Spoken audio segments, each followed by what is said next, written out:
So I'm going to keep persevering. Let's push forward, and let's get through the piece. Intellectual property law. I just finished an engineering bachelor's. What about you? Litigation. Okay. Yeah, I can see that. You look like a litigator. Tough. Like you could fight it out in court.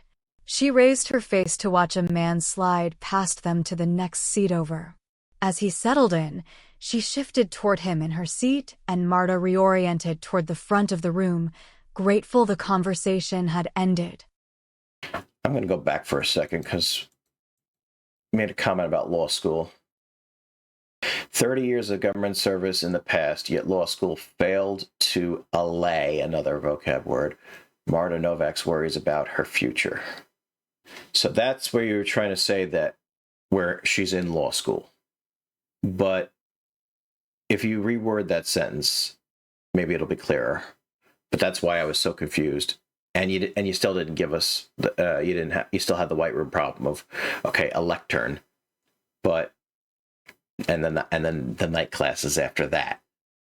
So you'll need to rework this here, make it nice and clear where we are, where we're going, why we're here, without 4 pages of doing so, or 4 pages of not doing so.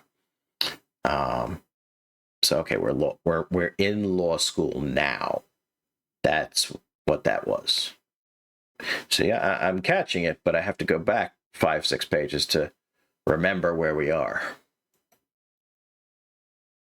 It hadn't. This is my dad.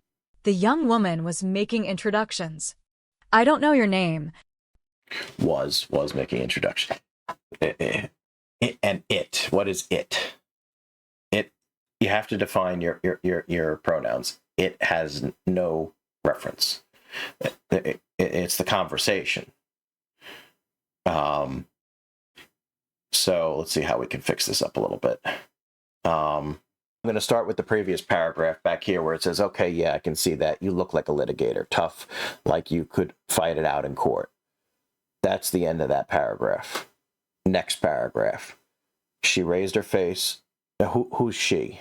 The young woman's face lifted as a man approached and sat down in the next seat over. As he settled in, Marta she leaned over to speak with him, and Marta relaxed, grateful the conversation had finally come to an end. Except it hadn't. Okay, you can leave the it there. Grateful the conversation had ended. It hadn't. So, and then she turned back. By the way, this is my dad, but I don't know your name. And she's just saying, this is my dad. Dad doesn't have a name? This is my dad, Paul. Marta, I'm Chloe. She turned back to her father.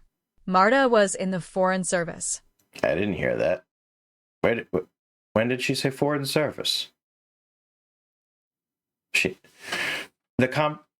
this is part of the problem with exposition on exposition on exposition.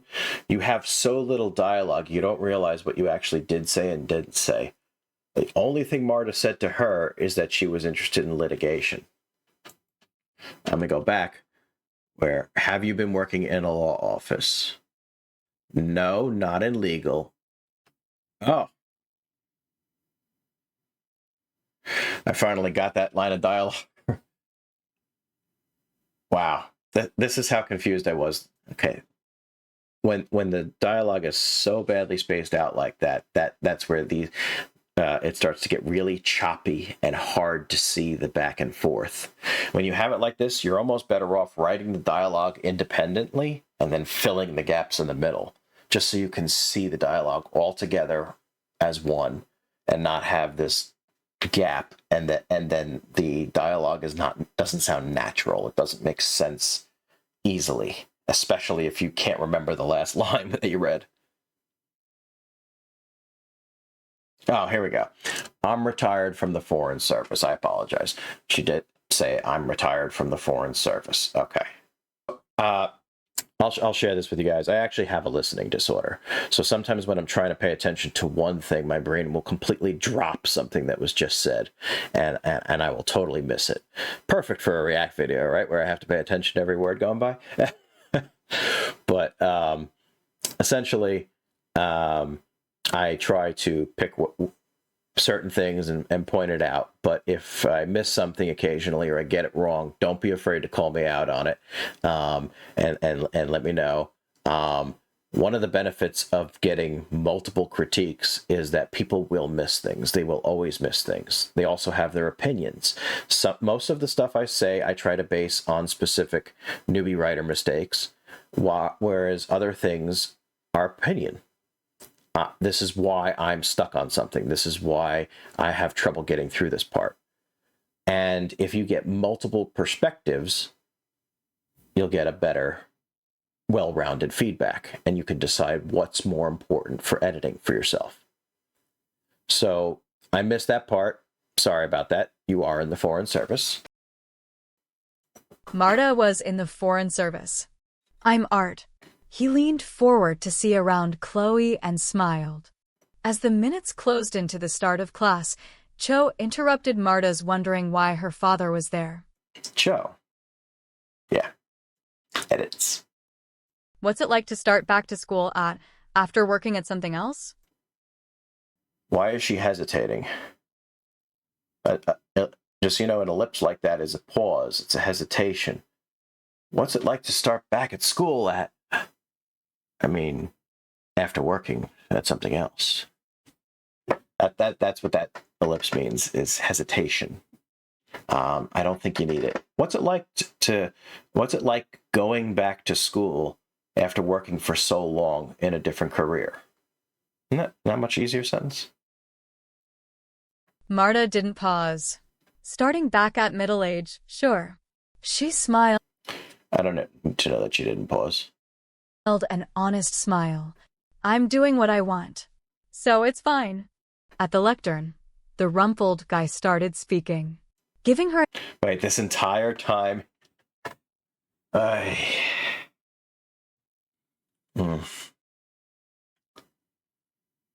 So this... We're talking about a class that hasn't started yet. You never described that.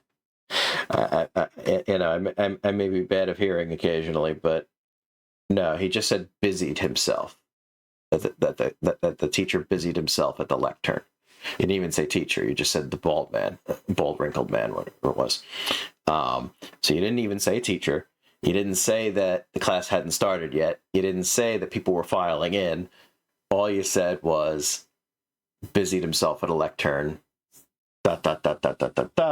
And now here we are, where it's now the professor's starting to speak, and we're still not getting that dialogue. That's just an exposition of telling us that this is just telling that the teacher is speaking in the background. Oh joy! Attention to the lecture. Marta pushed away worries about her future, about profiling Chloe, about the stranger named Art. Yet something nagged, and Marta allowed it to hang at the periphery by its fingers, waiting to be seized and lifted to worry central, where it seemed to believe it rightfully belonged. Oh, purple prose. Give me a purple rose for a purple prose. If I ever make affiliate, then I get the cool little emoticons and things like that. I definitely need a little purple rose. Purple prose is this overly flowery language that you're using to make things sound poetic and give it these high-level details that make you sound so eloquent and nice, as if you are highly intelligent. And again, you're just pissing your readers off. We don't need all that. Literally just, they seem nice enough, but for some reason, her mind kept wandering back to the conversation. And then you could have skipped the rest of that paragraph. Done. Innate and learned disciplines forbade lessening her focus on the speaker, but at the break, she allowed the foggy issue to claw up into the light. As it did, she turned to look at Art. She knew who he was. Arthur Landon Walker was a member of the faculty, heavy hitter. A heavy hitter. Totally the. And I'm going to have to bleep that. As Marta stood to stretch, she caught his eye glancing up at her. He smiled and returned his attention to Chloe, who was speaking too softly for Marta to hear, but a moment later, he leaned forward to place Marta in his line of vision. Are you Marta Novak? Yes, I'm Marta. She already introduced herself as Marta. He was just asking, clarifying, are you Marta Novak? And she could just say, caught off guard. She quickly replied, yes, how did you know?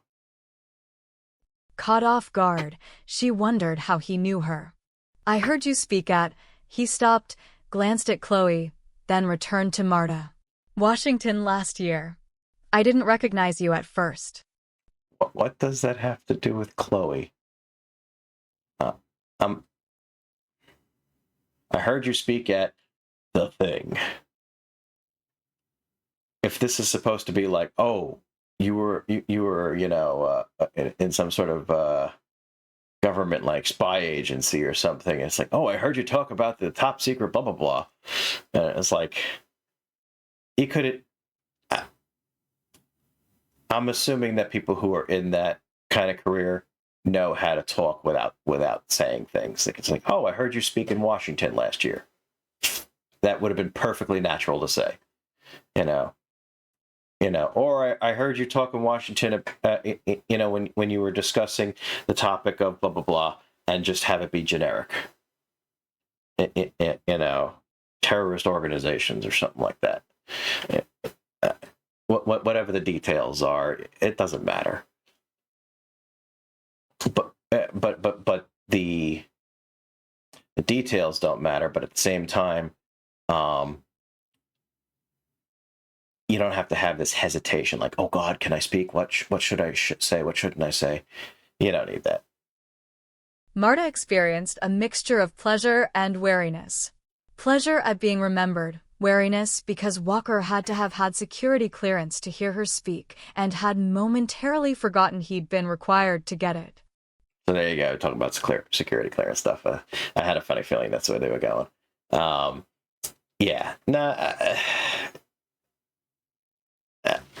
I get it. I don't think you need it. And now it's coming out again. There's piecemeal. It's the reason why I'm stuttering here is because I have to laugh.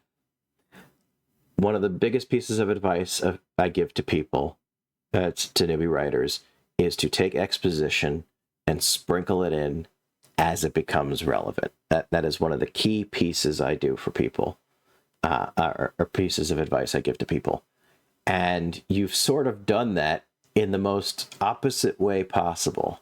Instead of giving us the details we need to know as we need it, you're giving us the details we should have already known 10 pages ago. Like, her having a security clearance is not relevant, but her government career, is important. Her government career, if she was, let's see, what uses security? CIA, for instance, let's say she was an analyst at CIA, and she could just say, 30 years working, with in the bowels of the CIA, as a civil servant, and boom, we know now.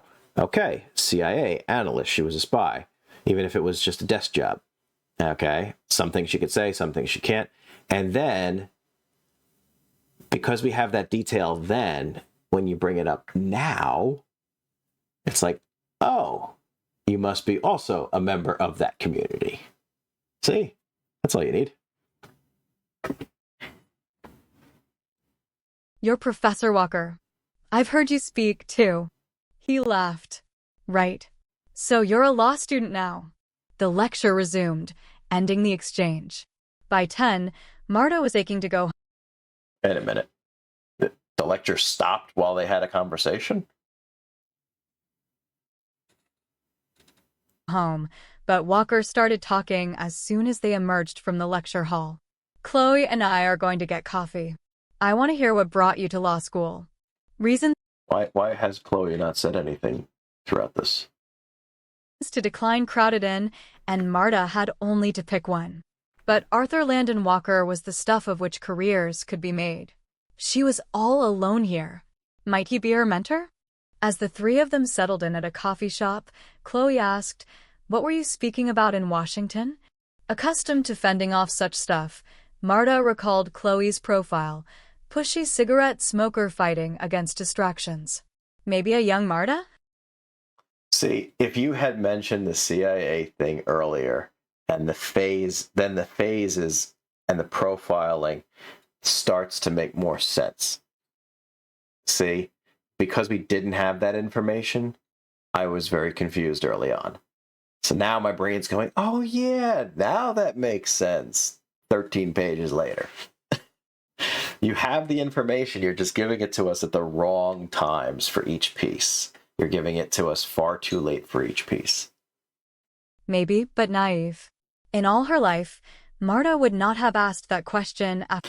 Also, if you're a CIA analyst who's profiling people, I'm assuming they don't just refer to profiles as their own types. They probably have like a list of personality types that they look out for, certain things, which you can probably Google because it's a psychological profile. So nothing classified about that. You just Google personality profiles and find one that lines up with what you want, build your character around it, and then be like, aha, I pegged you. After Walker's mid-sentence evasion, giving a briefing on the Foreign Service. True enough. Deceptive, but true enough. For this, Walker inserted, perhaps to change the subject, so tell us how you decided on law school. Let's keep going. Safe enough. It's an interest that's grown over the years. A private practice would let me locate almost anywhere in the country, which is a bonus. Chloe asked, "Where do you want to work?" I grew up in Louisiana. So maybe New Orleans. It's nice to see some dialogue going back and forth now. I'll give you, once we finally had 13, 14 pages, well, about 13 pages of exposition with a line here and a line there. Now we're finally having a conversation. So that's good. Walker shared a story about New Orleans food, then another.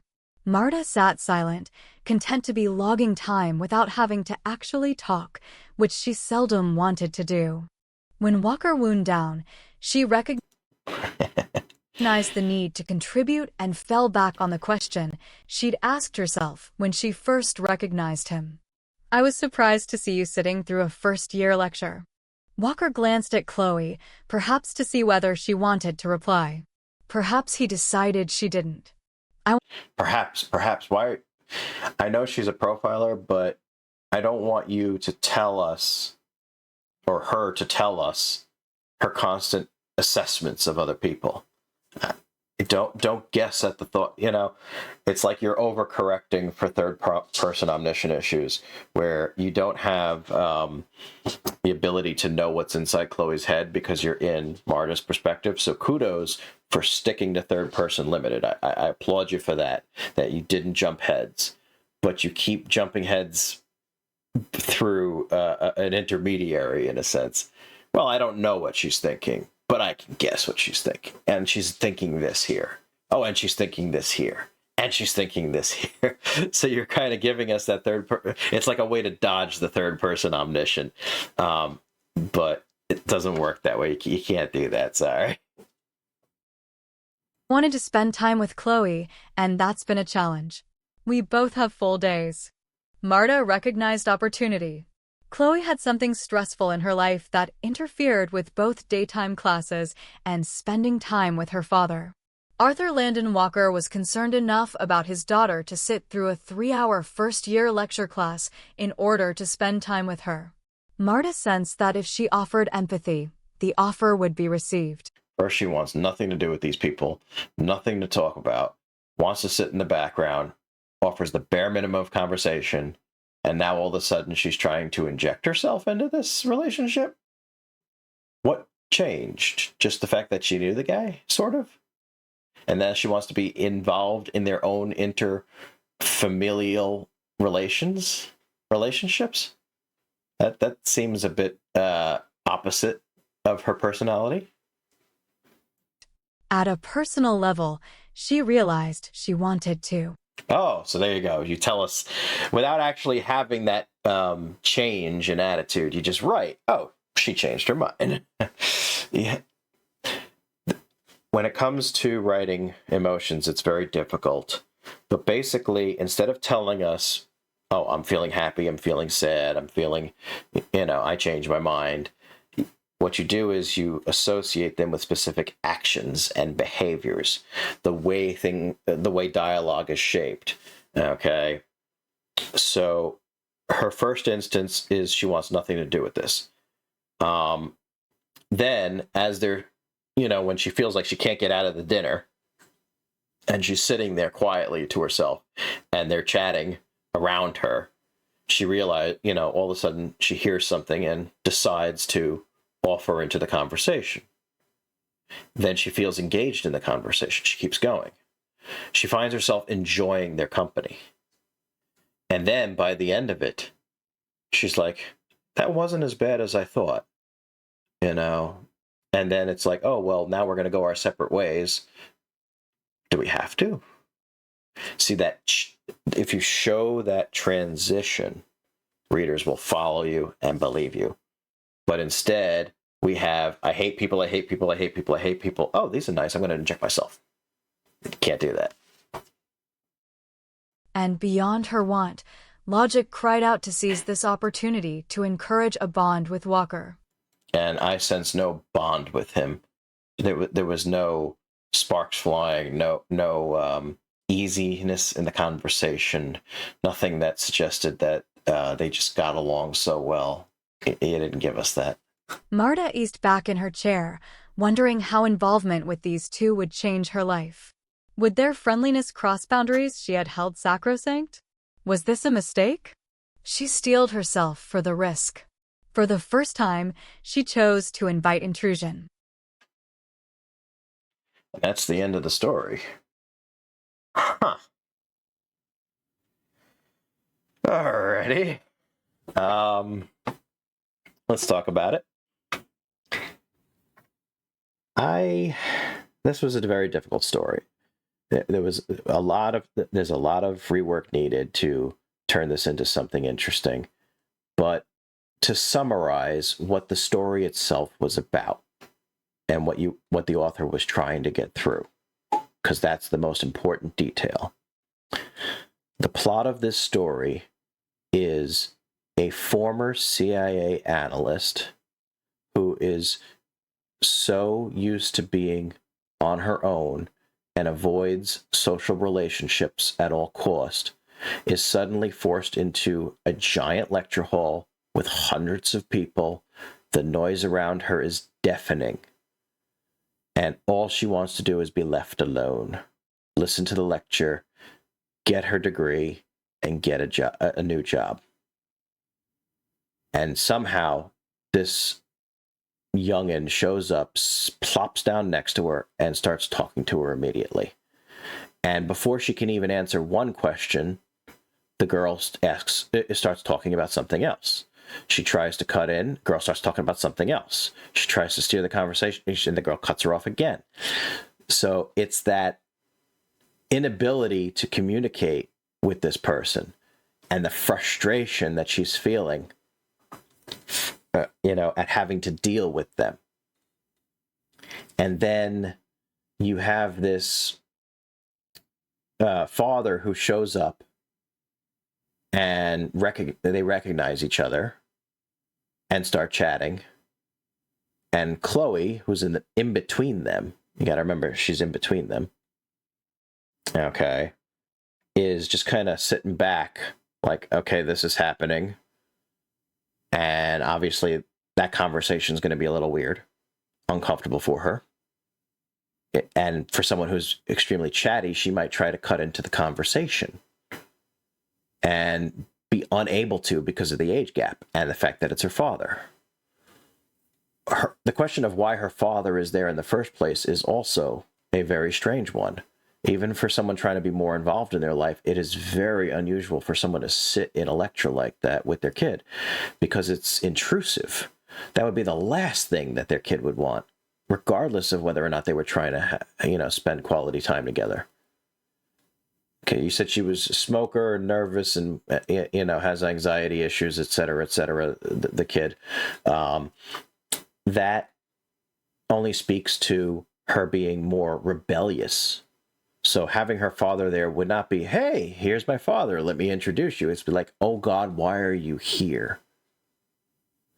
And the story you're trying to tell, getting back to that, I'm segueing too much. Getting back to the story that you're trying to tell is a woman who is socially awkward, is forced into a situation where she must be social, and finds as the conversation progresses that it's not as bad as she feared. And she finds herself opening up slightly, a little more and a little more, until she thinks that maybe it would be worth pursuing something more here. That's the story you're trying to tell. I got it. But if you want readers to enjoy that story, to appreciate it, in addition to the edits, you need to think about the progression of the character, Marta. Where does she start? Where does she end? And how does she get there? And don't just tell us that sequence of events. I need to feel what she's feeling at first. I need to know where she is first, too. After you tell me where she is and what she's doing there and why, okay, then show us a progression in her behavior, how things change, how she starts out extremely socially awkward and is forced into a conversation. And the conversation, you did that to a little bit extent. I got it. But you had so much exposition in between and so much telling us of emotions that you didn't immerse the reader. You didn't pull them in. So do yourself a favor. Think about that transition. Think about how you would show those emotions instead of tell.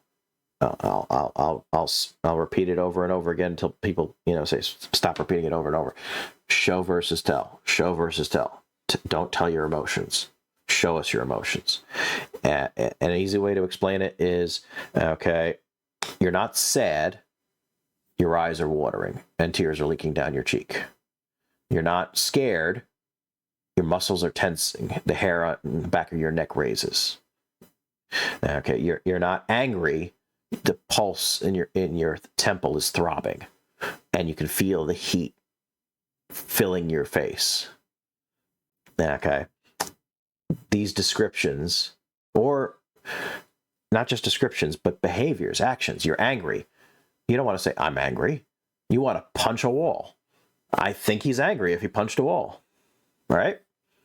If she's sad, okay, her face is buried in a pillow and she's moaning or wailing. You don't need to tell me she's sad at that point. Okay. That's how you show emotions, is you describe the behavior and you describe actions that suggest that behavior, that emotion. Between the two of those, you'll never need to say scared, happy, angry ever again. So let's talk about the positives of the story. The positives here is that you wanted to have a character arc. You're trying to have a character arc, and that's good. You're trying to show that a character can start as socially awkward and isolated and trying to avoid human contact. And through the course of the inciting incident, the young girl plopping down next to her, things start to change and progress. And as she's dragged more and more into this conversation, she's finding herself opening more and more and becoming a part of this conversation. That arc is a very nice thing. You have a powerful potential there if you do it well. The trick to keeping readers engaged in this story is the conflict. What is the tension that makes this story? Why should we care about Marta? Why should we care about her social awkwardness? And how do you do that? The way you do that is you show her suffering. You show her in her isolation, that you tried to show the fear of what comes next. You ended up telling us the fear of what comes next, but if you show us the fear of what comes next, you show that anxiety, her own little shaking, maybe she doesn't smoke, but maybe, she's her leg is shaking under the table, under the desk, things like that, the anxiety of being in the room, the uncomfortableness of the situation. Maybe she's trying to listen to the professor and his voice is just so humdrum. It's been so long since she was even in school that it's overwhelming her and the experience is getting to her. You show the tension of how things go wrong. Conflict is what is happening that's going wrong. That's the best way to put it. So something happened and she dealt with it. What's the next thing that's going to happen that makes it worse for her? How do things get harder?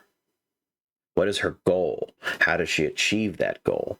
See, there's no goal here yet. Her goal becomes maybe either a romantic relationship with Art, or gaining a family. Maybe that is her goal for this story long term. But the conflict is how things go wrong to achieving that goal. What prevents her from getting to that goal? So, because her goal is not to be alone. That's her initial goal at the start of the story. But that's not the plot. That's not the goal of the story, is to be alone. Because if it was, at the end of the story, she should be alone. Alrighty. I think I rambled enough for one day. So that's where we are. If you have any comments or questions or critiques I missed, if you want to argue against some of the things I suggested, by all means, let me have it. As always, thanks again for watching. Don't forget to like and subscribe. New episodes stream every Wednesday from 7 to 9 p.m. Eastern Time. And I'm live on Twitch and then uploaded after editing to YouTube within a couple of days or so. So stick around. Stop by next time. Say hello. Until then, cheers all.